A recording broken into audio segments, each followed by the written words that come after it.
to Crest Point Lighthouse. Figured might as well take the scenic route.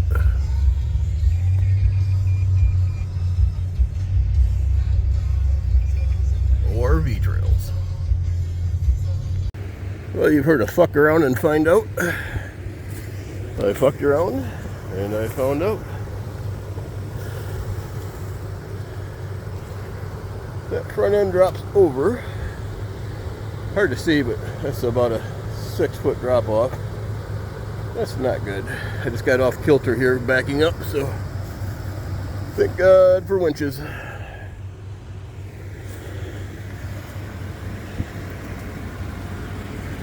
Alright, we are back on track. Hell, I can't even see in front of me. But I already walked this to make sure it was on the other side, so we are good. And that is the challenge and the fun of four-wheeling.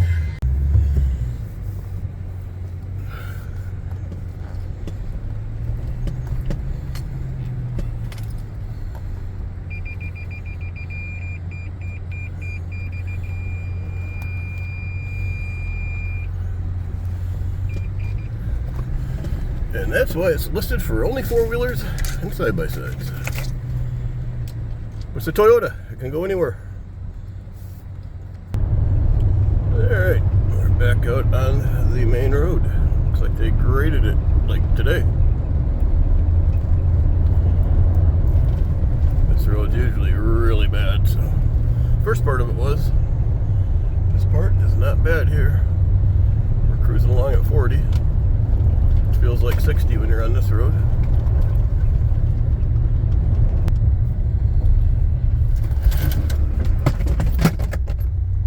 And this is Colhane Lake. I always say I'm gonna come out here and kayak, and I just never have yet.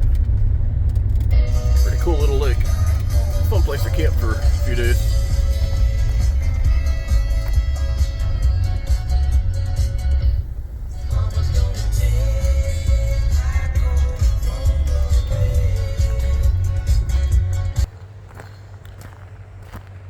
Our campsite's over that way. But yeah, it's a cool little lake. I'm sure there's probably some decent bass fishing in here. Probably panfish also. Here's the landing. So, pretty cool. Beautiful out here. And this is Little Harbor here. Goes out into Lake Superior.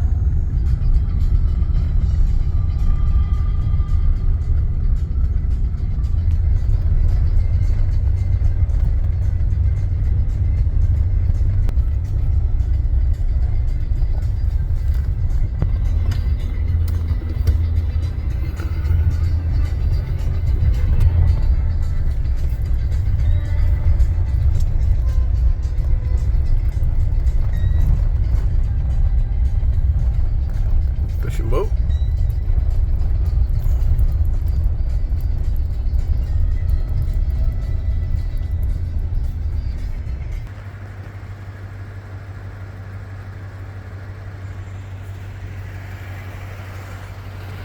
There is a little cabin over there. Actually, there's two, I believe. Used to be a guy that lived out here by himself for years. And he died in his house over there, and it was months, like the next season before they found him. He was sitting, I can't remember if he's at his kitchen table or in the living room, but one of the two.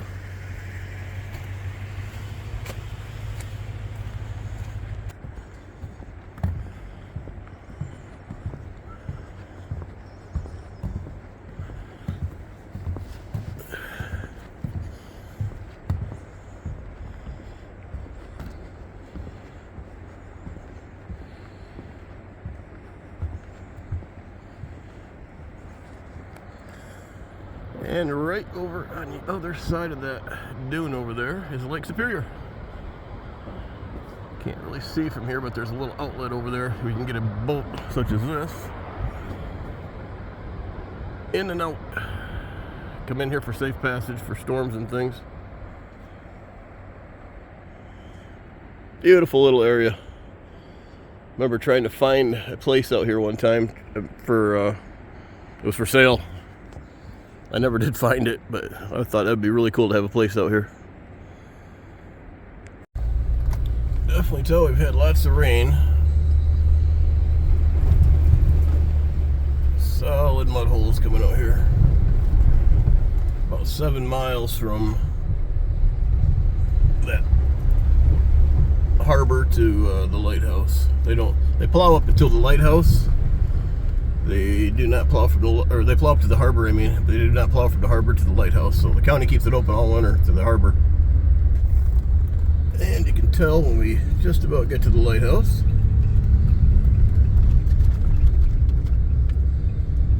The sky starts to open up a little bit. That's Lake Superior. Here's kind of a fun little point. I can remember when that happened. So at this point, you're 15, 16 miles to the pavement. This is the second most remote lighthouse in the state of Michigan. The first most remote is off the shore of Baraga, out in the middle of Lake Superior, only accessible by boat. So what I don't understand is they sat there for 13 days in this car. I mean, you need to realize in the wintertime this is a snowmobile trail. You get about 4 feet, 4.5 feet of snow up here, sometimes more. They don't plow this, so the snowmobiles pack it down. It's a snowmobile trail. So until the end of May, middle of May, end of May, into June, I mean, unless it stays really cold, you can ride on top of the snow, which I would not recommend unless you have a winch. You have no business being out here in a vehicle. So they come out here this far, got stuck, but sat here, burned up all their gas trying to stay warm, ate what little food they had. But about day number 2 or 3, when I realized there's nobody coming because it's past snowmobile season, can't get vehicles out here yet. One or both of them should have been walking their asses back to civilization. They're only in their 50s. I mean, I could walk 20, 30 miles if I had to with no problem. I'm almost 60, so I know I wouldn't have sat here for 13 freaking days. I know that. But state police put out a be on the lookout for, and they really become just a crapshoot of where they could be. So they had the state police helicopter up here, and they just happened to be flying over here, which is, I mean, we're out in no man's land right now. We are not near anything except Lake Superior. And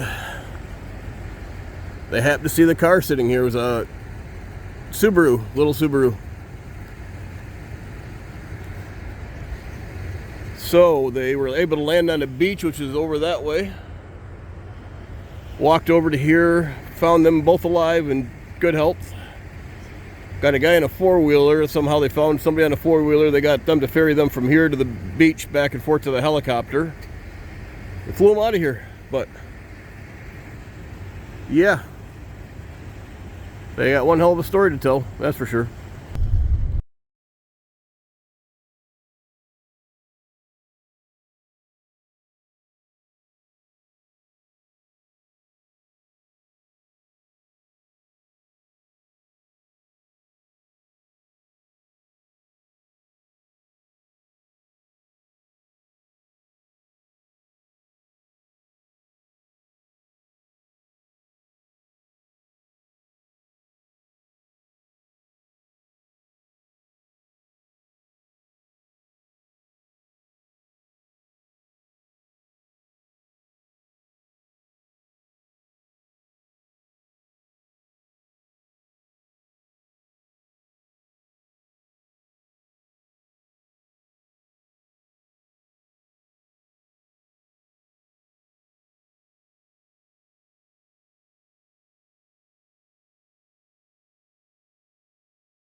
Well, I was going to get the drone out, but it is just too windy. This drone is really good in high winds, but this is just too much. But we'll still get some beautiful shots.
Sorry about the wind noise, but that's beyond my control.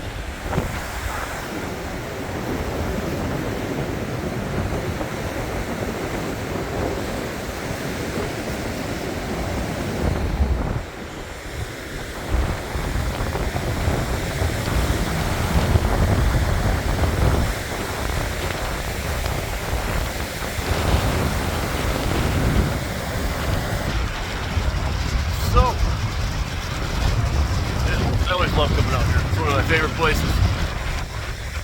It's a hell of a drive out here, but worth it every time. I hope you guys enjoyed it.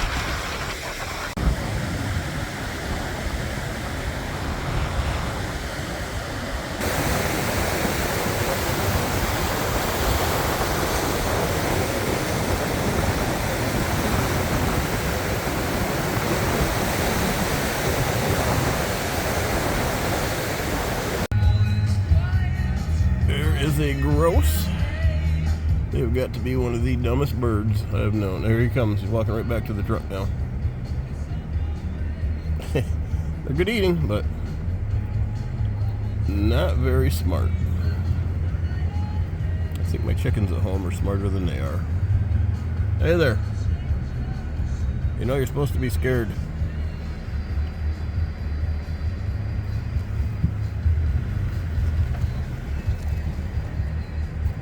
Yep, not real smart. This is one of those spots not far from Chris Point. But one of my secret little spots that nobody knows about.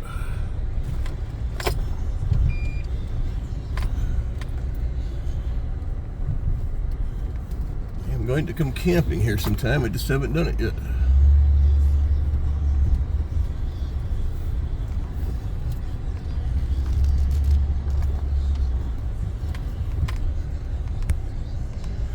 That just kind of continues, meanders, gets really narrow. Good for four-wheelers and shit like that, but very cool spot.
But with a rooftop tent,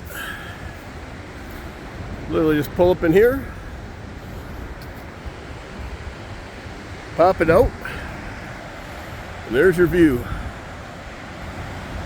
Oh, freaking gorgeous. Even though I've never taken anybody here, now I've taken you guys. Luckily for me, you don't know where this is at.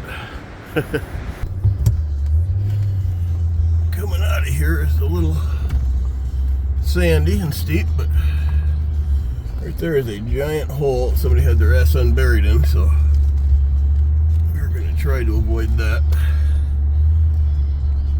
There we go. Easy peasy.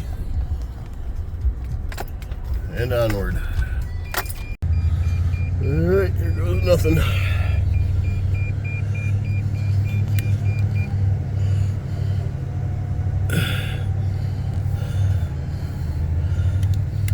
Whew. Just like that, we're back on track.